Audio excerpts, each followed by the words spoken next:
Hey Parenting Up family, it's June, Brain Health Awareness Month. We're back on tour in Detroit, partnering with Wayne State University's GWEP, funded by the Agreed Initiative for a second consecutive year. Exhilarating, yes it is! This 3-episode series focuses on understanding dementia, because it's confusing. We're using plain language and real examples.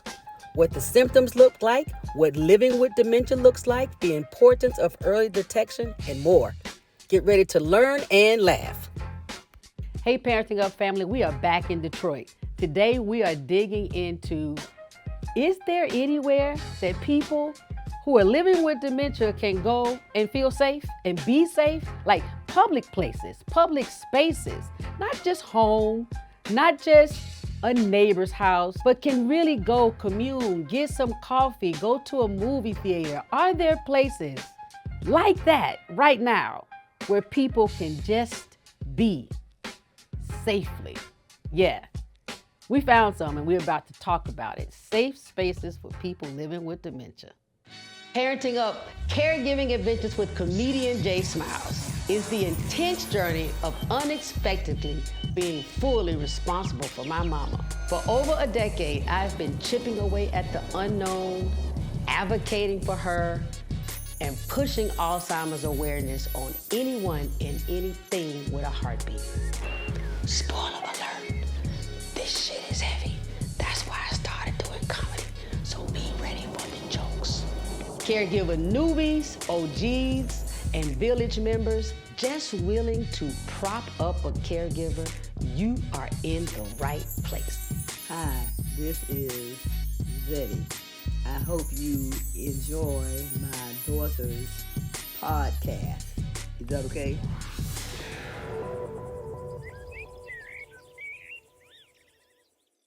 Today's supporter shout out comes from Facebook. Katrina Parker, I wish they had one in Alabama. That's referring to Via Cognitive Center that is actually in Augusta, Georgia. I wish they had one everywhere. Let's keep pushing, let's keep talking, let's keep raising awareness about dementia. If you want to be the recipient of a supporter shout out, you know what to do. Leave a comment and a review on Apple Podcasts or YouTube. We're Parenting Up everywhere. Today's episode, safe spaces for people living with dementia. Hey everybody, we are back in Detroit. Parenting Up is back in Detroit. That's why I got sparkles on. You know, if you're gonna come to Detroit, you got to show up and show out. So hopefully I have done both. Today we are getting into where can people who have been diagnosed with dementia go? Like public places, safe spaces, where they can commune and be social, or their family members don't have to worry about whether they will be received well.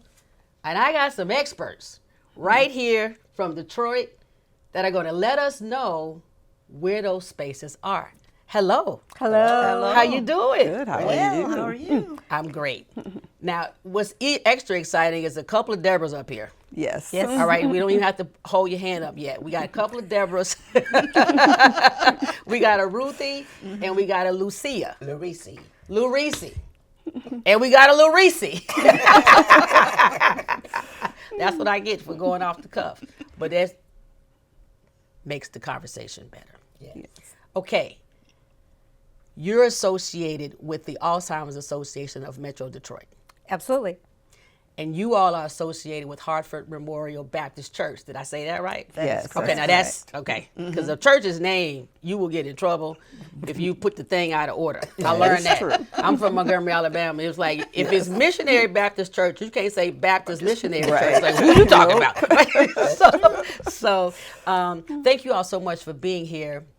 Our pleasure. And congratulations on doing such great work within the community, that it was suggested that we have you here on the podcast, especially talking about safe spaces for people to go. That's such a big deal. Share with me how you feel the Alzheimer's Association is addressing that. Oh, we have so many available resources. People don't even know how many resources we have. That's why our mission is to get out in front of people and let them know they're not alone on this journey. We have an 800 number, 272-3900, available 24 hours a day, 7 days a week. And it's a real person that's going to pick up that phone. Master clinicians that are going to answer a question at 2:37 in the morning, no matter what it is, and make people feel that they're connected. We also have support groups. We have virtual and we have in-person. And starting in September, we're going to have a virtual support group that you can dial into. It'll start on the second Monday of the month. And this is for anyone just dialing in. You don't have to worry about who's going to stay with my loved one. Right. They can carve out some private time to join in. And then we have our face-to-face. And what's really fun is that we can offer 2 support groups at one time. In one room, we'll have the early stage individuals that are just newly diagnosed. And they get to be with their peers and grouse if they want about why can't I drive the car anymore, right. Or it's a good one, or just share their journey and some of their challenges and frustrations. And then in the other room, you've got your care partners and your caregivers who are also struggling with the changes in their loved one. So simultaneously, we can use the same time, just different space. And that one will be starting, that's ongoing, excuse me. That's in Birmingham, Michigan. Okay. And that is the second Tuesday and the fourth Thursday of the month. Don't forget our alz.org. I mean, we've got a website that you can spend days on. It's alz.org, and then when you put the / in there and you type in resources or support group or education, it's going to take you right to those particular resources. I love it. Yeah. Easy peasy for folks. / thank you. That's what I would say. / thank you for all of this stuff. Yeah. And I bet you if I call it 2:38, they'll still answer, right? You said 2:37. Anytime that you call. Yes. That is fantastic. And I would imagine being a part of your dementia outreach ministry, you have also seen and heard the difference between what the care partners are going through versus what people living with new diagnoses are going through. Yes. So share that with us. Yeah, well, initially what we're working on is helping people to understand the symptoms of dementia and the stages of dementia. And like I said, we've been involved on this ministry for the last couple of years. We're part of a magnificent organization called Alter. And so I would like to say that that's based out of Atlanta, Georgia. Yes, right. It is. With Dr. Fayron Epps. Mm-hmm. Yes, I was able to, I actually did the opening comedy show for the most recent summit. Excellent. So she does great work. Yes. Yes. We have been to 2 summits. We're 2 years old with this organization. And what they've helped us to do is what they have indicated their goal is to make churches more dementia-friendly. Because in the African American community, and they're focusing on African American faith-based communities. Sometimes it's a stigma, so you got to make sure that we don't go overboard with the denial, right. And you can't do anything to really help. So our goal is to continue with early detection and move on into the various stages. We provide a lot of information, and my colleagues will be telling you about some of our other activities that we've been doing. I love it. Well, one thing it sounds like is anybody in Detroit, you got what you need. Like you may not know where it is, but what we're going to do is chip away at whatever wall might be between the resources and the community, because the resources are here. People are ready to serve and to support you. Now, share with me some of the places or spaces that your church community has made it safe for people with dementia or their care partners to go. So the first thing we've done is we've made sure that we provided the space for them to do it. We started with a dementia conference in March of 2025. Okay. And it was a wonderful event attended by 100 or more people. And what we did is we just put the idea in their mind about what was dementia, what the different types of dementia are, the different resources that are available for those things. And then and we also worked with the Alzheimer's Association in conjunction with that. And we just provided an atmosphere that made it comfortable to talk about dementia. And we showed a video, and people were taking notes like they were in a class. That's impressive. Just trying to get the information. Sometimes about people dementia. don't take notes when they're in class. Yes, that's right. That's right. A lot of them were men taking notes. Yes, Really? men taking notes. Okay. So now were the men were they the care partners or the person with dementia? There's mostly care partners that are there, and then there are some. And Ruthie will talk about that one, a later one that we did, that focused on caregivers. Okay. But we were just at that point just getting the idea there that there's a lot of resources for people who need care, and there's a lot of resources for people who give care. So the most important thing was that we shared the information and started loosening the gap and saying, this too can be handled, and we all are in this together. I love it. I love it. And thank you. I'm going to be thanking you throughout this entire conversation, because I am a caregiver / care partner. My mom is in year 15 with 2 forms of dementia. I'm an only child. We live together, or like all of my girlfriends in college like to tell me, I live with her because she's your mom. It doesn't matter whose house it was or who's paying the bills. If you all live together, Jay, you're in your mom's house. And I was like, I mean, cool. My mama doesn't know what I'm saying right now, but if it'll make you all feel better, I'll say I'm living in my mom's house. So thank you for making it better. I feel like once a caregiver, always a caregiver. Right. And though I might not be based in Detroit, knowing that my Detroit brethren and sisterin are getting the support that they need makes me feel really good about that. So this is something I hear a bunch, and I want to know if you all have been faced with this in your community. I'm afraid to take, as a care partner or if someone new with dementia, I'm afraid to go to the mall. I'm afraid to go to the church. I'm even afraid to go to the doctor's office. I'm afraid I'm going to get lost. Or as the care partner, I'm afraid about getting embarrassed. Like, what if my person who has dementia goes to the bathroom on themselves? Or if they just start, talking in a way that's maybe a little too loud, saying language that's not really appropriate.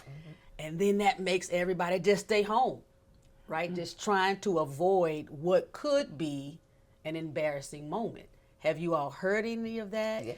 How do you help people address it? Okay, well, we're going to go right down the road. I would like everybody to share their experiences. Okay, I'll start. For the second component of our kickoff, we, at the initial kickoff, we did questions and answers, and we also did evaluations so that we could try to address what the needs of the community, what their needs are and were, and we did that. And to follow up with that, we resourced Jim Mangy, who's from Saline, Michigan. He was a caregiver for his wife, I think 17 years. 17 years. And he went through many of those components that you are talking about. So when we did the discussion group specifically to try to meet the community, to meet their needs for what they needed to know about those things, he addressed those things. And it went, we thought very, very well. So well that he also invited them to come to Saline if they needed follow-up, or he would come back to the communities to address those safe spaces for the individuals. Okay. And one of the ladies that attended that particular meeting, it was really for caregivers, but it was a person who actually had dementia herself.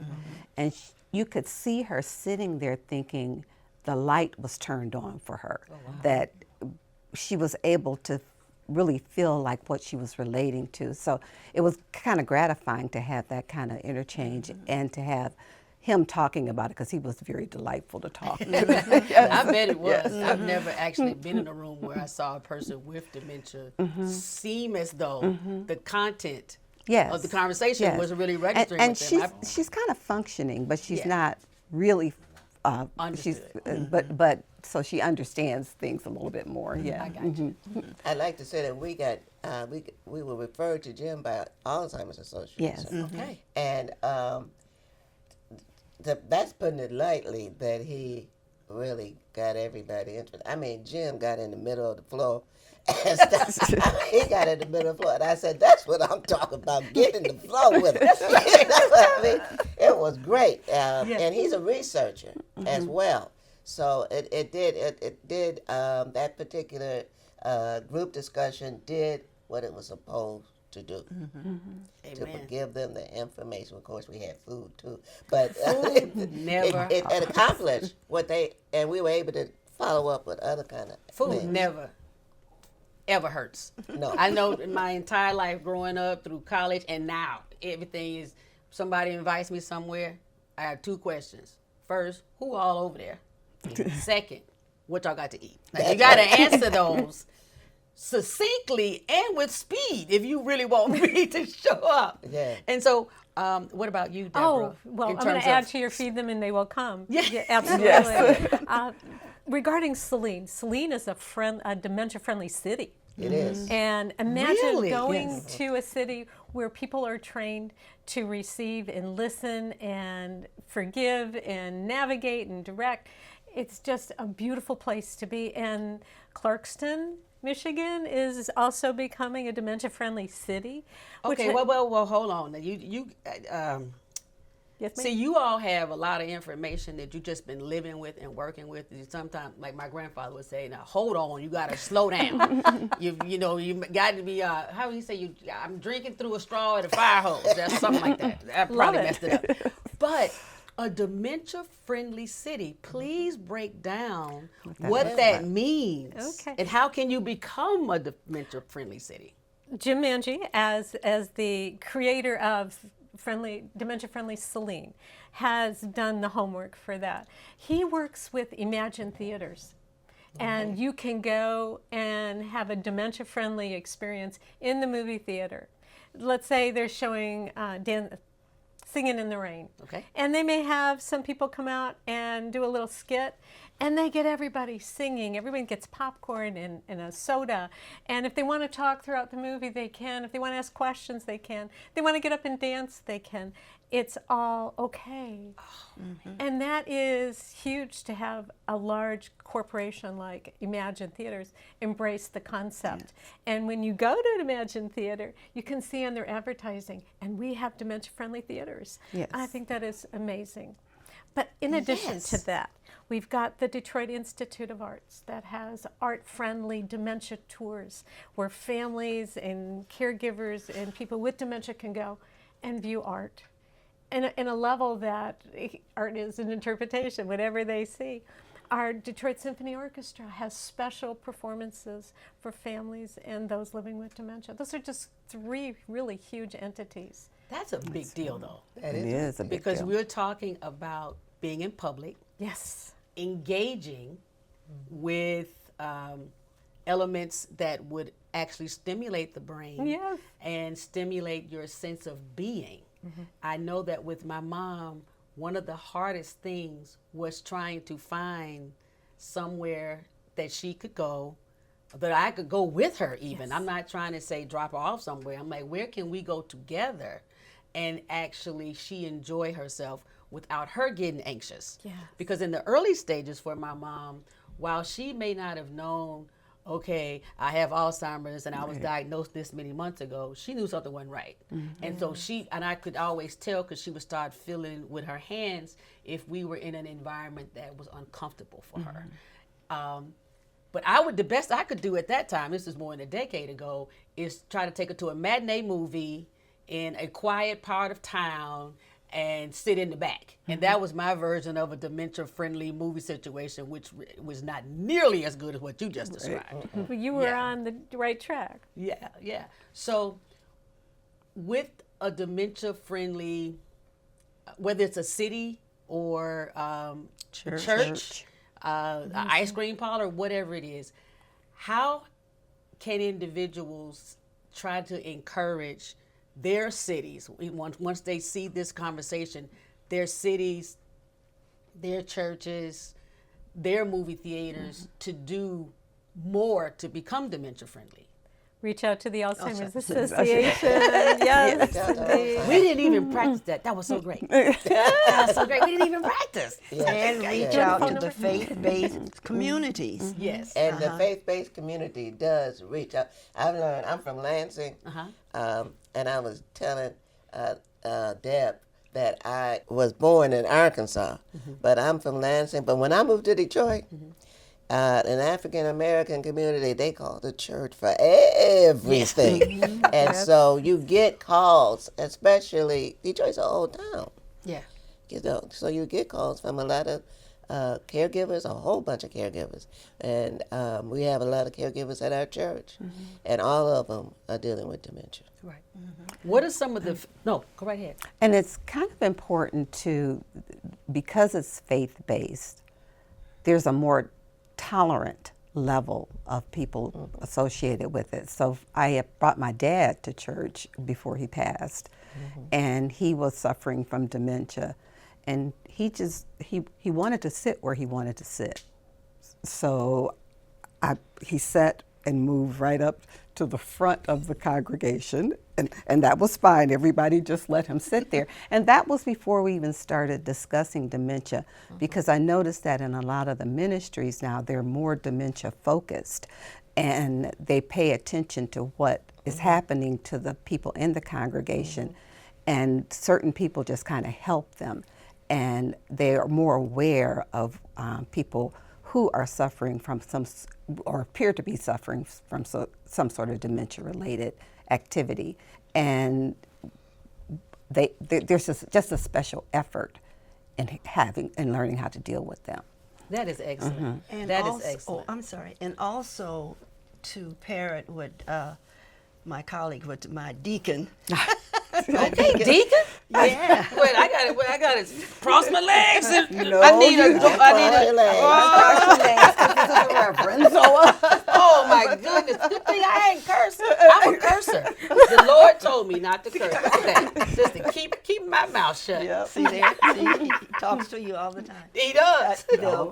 Another thing that we do in the faith-based community is that we help our parishioners and the community to have trust, to build their trust, to build their trust, so they will trust Alzheimer's Association, trust the Jim Mangies in the world.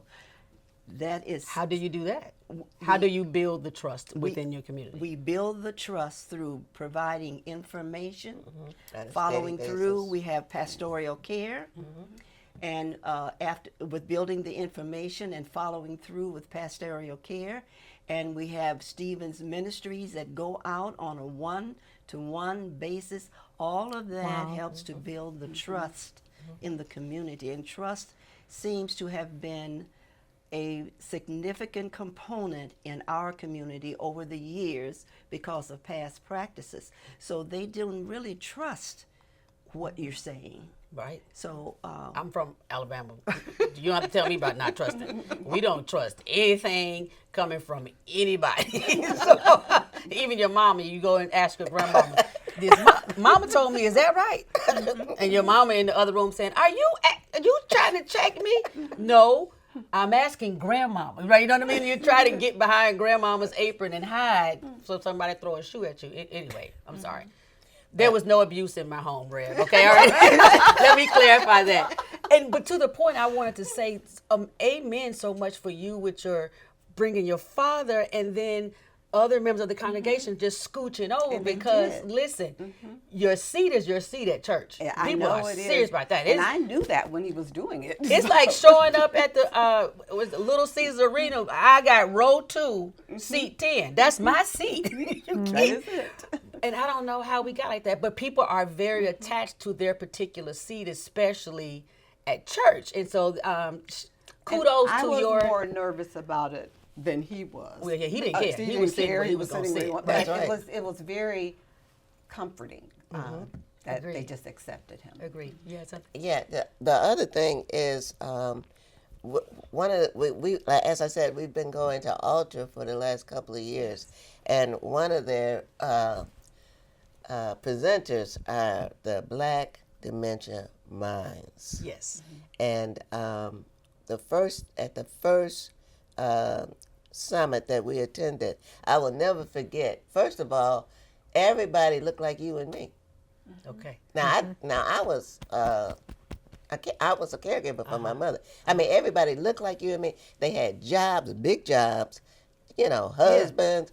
Yeah. And it got kind of embarrassing because I started talking to them. But anyway, it was wonderful. But I'll never forget one of them, Miriam. I will never forget. She said, so the question was asked, who in the church would you like to know, other than the pastor, that you have dementia? And all of them said the ushers. That's right. Oh. Nice. All of them said the ushers. And she even gave an example. Another member of the group gave an example that due to the type of dementia that she was experiencing, when the tray went through, she thought it was trash, so she turned it over. But you see, if the ushers had known, they would have probably reached for the tray, That's right. smiling, and take it to the next person. Correct. And so that was good information because we have like gobs of ushers. Yes. And, highly efficient. I'm not bragging. Go ahead and brag, honey. We had- I would brag. I would brag if I was highly you. efficient. Highly efficient. It doesn't happen almost anywhere. Yeah. You try to go through the drive-through just to get some fries. They are Right. not highly efficient. So, But you can that's be real fantastic. with the ushers. Yes. You can yes. you can tell them, and they'll just deal with it. And they've already signed up to serve. That's right. In a different capacity throughout each of the sermons, if you will. I'm Catholic, so I was about to say mass, but anyway, we have ushers too. So, so that does make a lot of sense. But I would have never thought of it that they're almost like ground zero, the ushers, because Yeah. they are helping throughout each service, and they're helping people enter the church, exit the church, find the bathroom. If all these somebody kind of collapse, Oh yeah, that's true. we've had it Yeah, as a result of dementia. that's true. When taking the medicine. I'd love to add what you do with your ministry helps to reduce stigma. Yes. And so much of the perception of what Alzheimer's looks like, and as you said, it looked like all of us. Yes. And to put a label on it and to not be able to address a person where they are, you're helping to build that right in the spiritual base, which I think is the richest home base you can have. You're commendable in what you do. I agree. I appreciate that because the Dementia Minds, and the same person, Miriam, they said, well, what would you ask the church to do? She said 2 words, see us. Ah, yes. They don't feel seen, and many caregivers don't feel seen either. Have you all heard that? Yeah. That's something that's feedback that we get all the Yeah, time. you're that supposed they to don't do feel this. seen. This Right. ain't no big thing for you. That's your mama. That's your mama. daddy. Yeah. That's your husband. That's your child. Well, what were you about to say? The caregivers, they lose their sense of self. They become caregivers and not individuals anymore. And they become the bottom of the to-do list because it's so much output, especially as a person starts to progress in their disease. And we don't want that to happen. You got to take care of yourself so you can take care of others. So it starts with them first. I love it. You have any suggestions on how they can take care of themselves? Oh, many.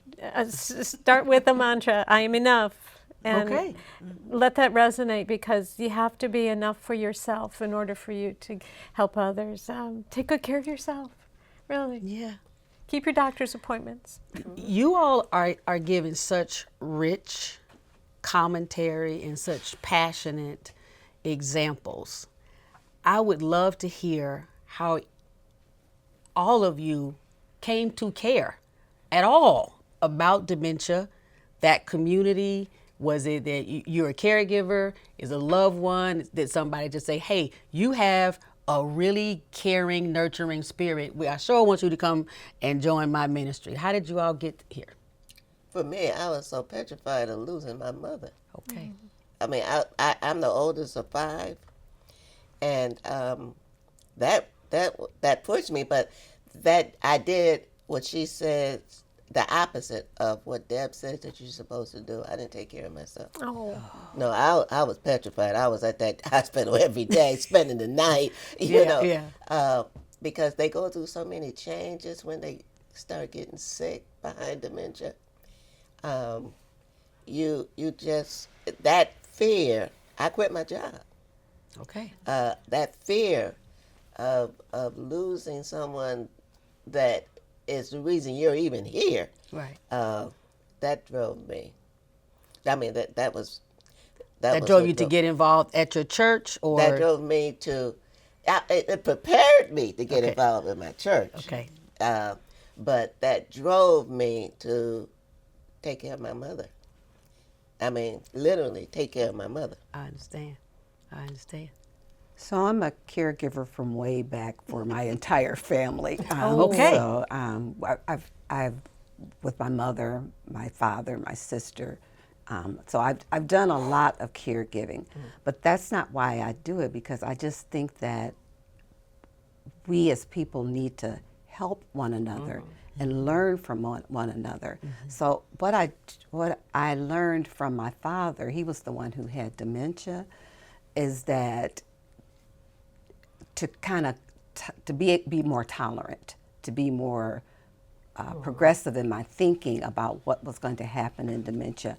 I've been working in the church all my life. You don't remember not?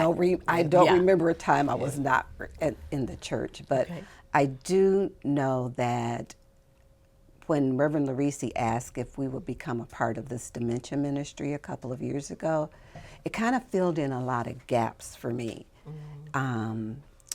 And that's what I appreciate about it. I feel more comfortable talking to people about dementia situations. I feel more comfortable in bringing ideas and new information to them. So for me, it wasn't one thing that just drew me to this kind of ministry. It was just the entire general concept of ministry. Yeah. Well, knowledge is power. We've heard that. And it is. And the more knowledge you have, then the more comfortable you can be in the decisions that you make. Right? I love it. Okay. What drew me to, I think I have thought about this over the years because I'm at the end of my journey. And I think the Lord led me into a helpful workforce. Okay.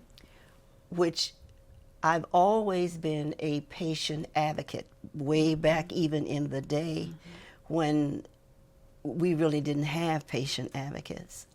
So as I progressed in my spiritual growth, growing, maturing in my growth, I also became a caregiver for my husband, which was not easy, but the Holy Spirit helped me to become more patient, more tolerant, and to endure. So what happened is that I was approached by another minister to join the caregiving ministry, CIMITAC, at Hartford Memorial. And I said, no, I've got enough to do. I'm My busy plate is out full. here. Yeah. So the Holy Spirit said, you will. I did. And when I answered that, then Reverend Larisi, she approached me and said, we're going to start a new ministry. We're going to start dementia. I thought, oh, it's coming around again. I can't shake it. Yeah. I'm at the season of my life. Do I want to? And then the Holy Spirit said, yes. Yes, you do. Yes, you do. And that's how I have become so involved. And the Holy Spirit and the Lord, it says, I have given you what I want you to have so that you can dispense it to others. And so that's how I think that I have become a part of this ministry. That's A powerful. big part. She's a retired nurse. Yes. And I don't mean any harm because nurses are unbelievable, but she's a very brainy person. She is. She's an extremely brainy person. So it has. She got a big brain. I mean, she got a big That's brain. what my granddaddy would have said. That's a big old brain. Yes, and it's been, And it's been, yes. like you have to bring your all when you come to it, and when you come to something that you're really passionate about. Just give it what you got. Give what you got. Give Just it what you got. Okay, Deb.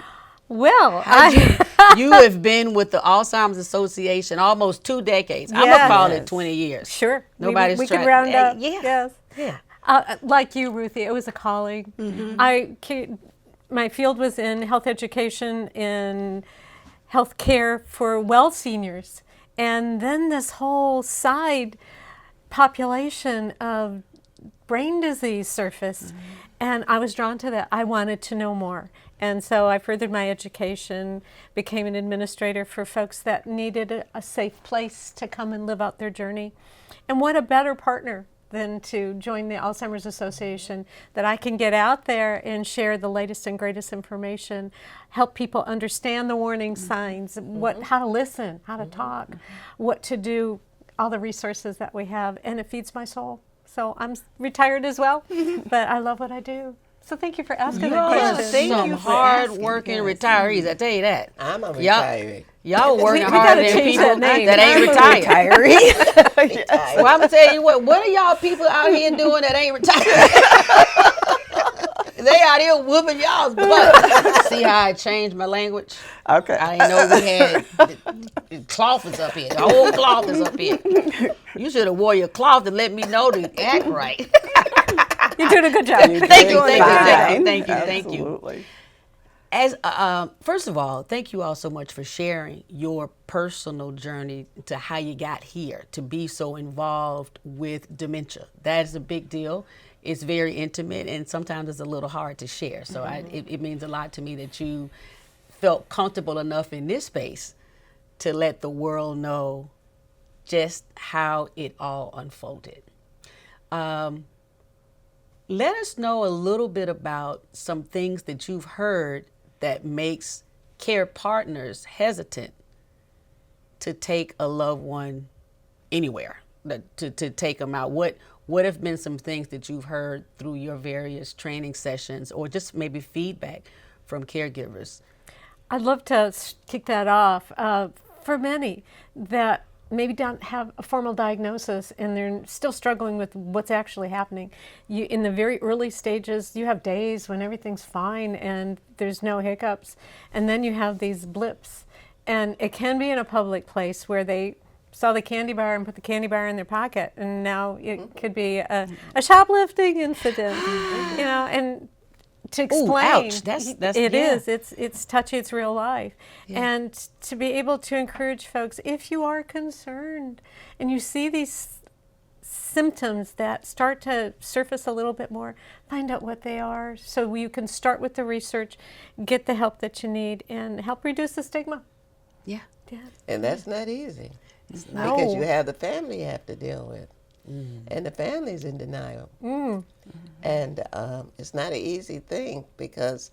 Say a little bit more about the family being in denial. I mean, the family, they just don't want to be bothered sometimes because it's a lot.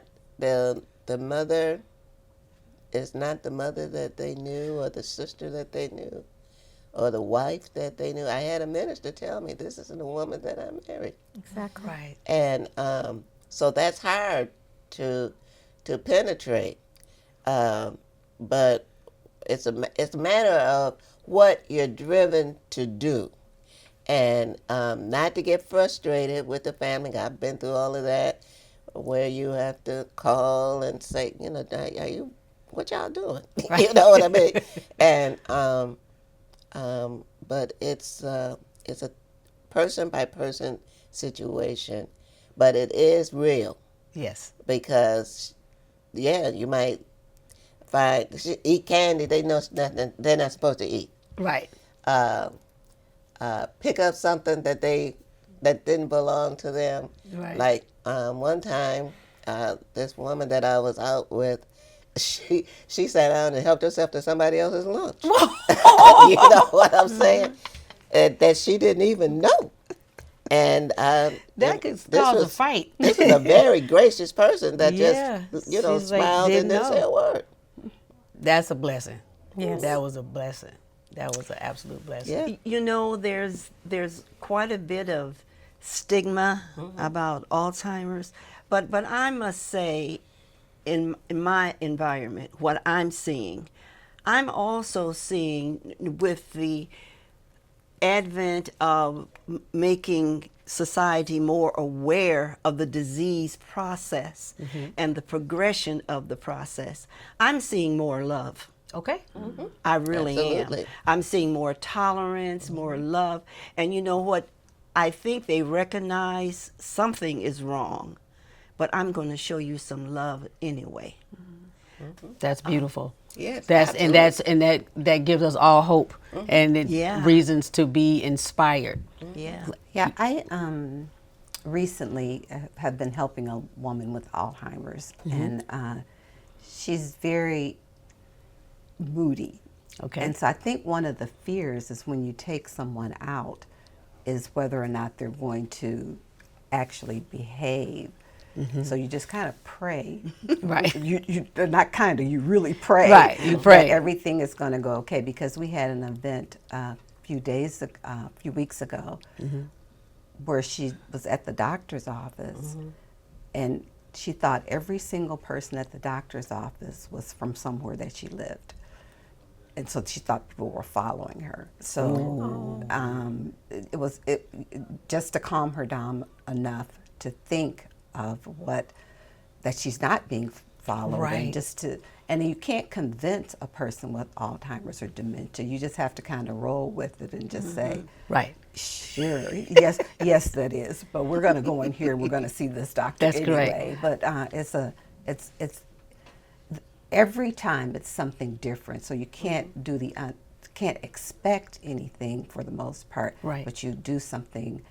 You have to be reactionary. And then Yes. you have to have the resources to know how to be reactionary. So I think it's very important. We put like announcements in the bulletin for the church, and just so people can become aware and feel like what they're experiencing is normal. Right.